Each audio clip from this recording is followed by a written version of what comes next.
The prince asked the queen to help me find Badi al-Jamal, the fairy princess. Aram Orchard is the name of her city. If you know, tell me. The queen said that, I do not know any city of this name, nor does anyone in my country know about this city.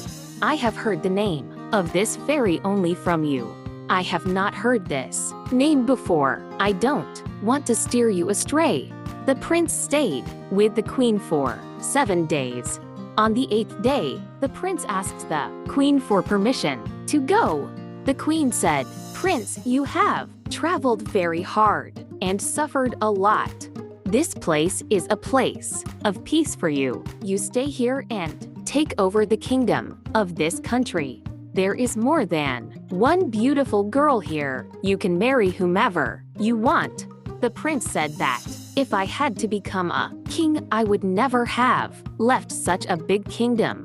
I have to find the fairy, and that is the purpose of my life. The queen tried her best to prevent the prince from leaving there. But after hearing the prince's words, the queen arranged the journey for the prince. When the prince left, the queen was very upset. She wondered if anyone could love someone like that, and the example of prince's love was in front of her. The prince left the queen and went on his journey, sent her special maid along with the prince.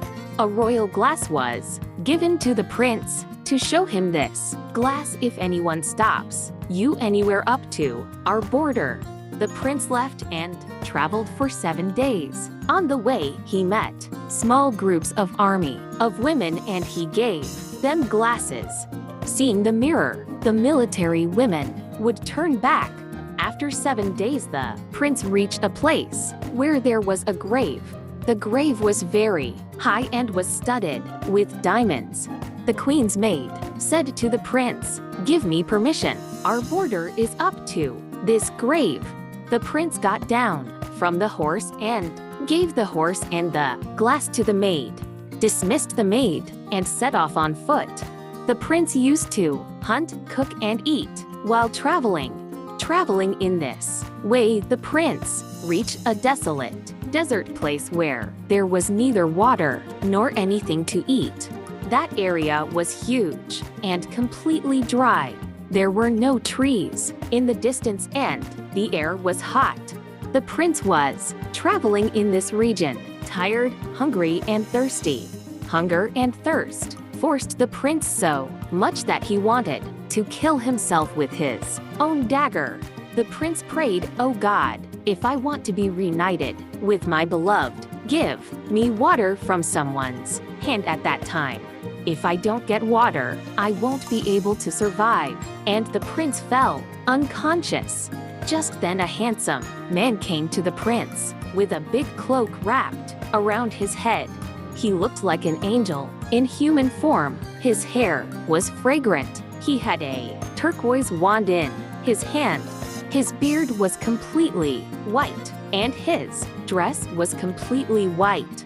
He had a stick in one hand and a bowl of water in the other hand. He called out to the prince and picked him up.